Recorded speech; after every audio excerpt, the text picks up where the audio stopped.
There was a highway robber, a thief, very famous at his time.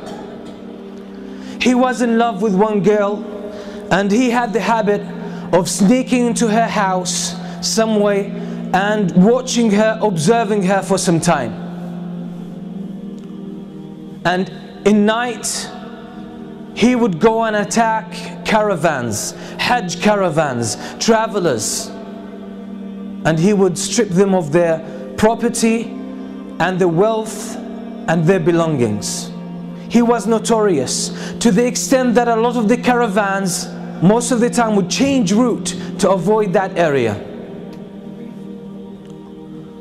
One night he climbs up the wall of the house of that girl that he loves, and he sneaks into the house, and as he was making his way into the house, someone was praying Qiyam al-Layl. Someone was standing before Allah subhanahu wa ta'ala and praying at night alone, reciting the words of Allah subhanahu wa ta'ala, أَلَمْ يَأْنِ لِلَّذِينَ آمَنُوا أَن تَخْشَعَ قُلُوبُهُمْ لِذِكْرِ اللَّهِ. Hasn't the time come yet for the believers that their hearts pay heed and feel humility to the words of Allah? Hasn't that time come yet?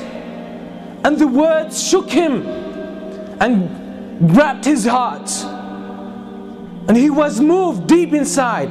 It hit a chord. He started thinking about these words, and he forgot the main reason why he came to this house. And the only response that was on his tongue, his spontaneous response, was Bala ya Rabbi qad an. Indeed, my Lord, the time has come. And that moment he changed. So he went out of his house, roaming aimlessly, contemplating his life, contemplating his past, his behavior, his reputation, and his future, and his relationship with Allah. He ended up with a group of people who gathered together, and they lit a fire, and there were travelers, strangers. He asked their permission to join them. He sat with them, and they were disputing whether to spend the night there or to carry on their journey. And one of them said, we should stay here because there's that famous thief, that famous robber. That's his area, and if we carry on traveling, he might jump on us, and we'll be in trouble.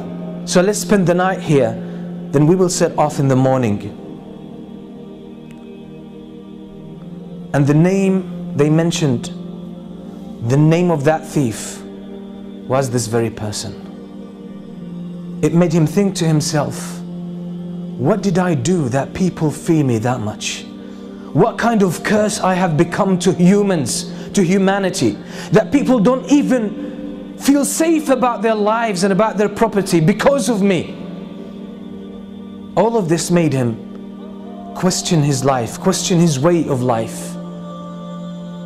And then he made the decision that I will change because it's my responsibility.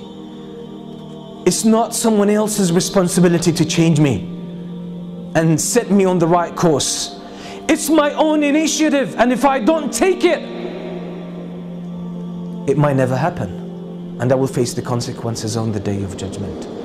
And that's exactly what he did, and he became one of the famous scholars, one of the famous worshippers in the history of Islam, and that's Al-Fudayl ibn Iyad. That's the story of Al-Fudayl ibn Iyad. Until today, the books that talk about our relationship with Allah subhanahu wa ta'ala, how to purify ourselves, how to become better Muslims, better believers, have dozens of his beautiful statements full of wisdom. Who was one day a thief, famous one. What does that tell us? Is that it's our responsibility to change. Life in general is about change. The whole story of life is a game of change.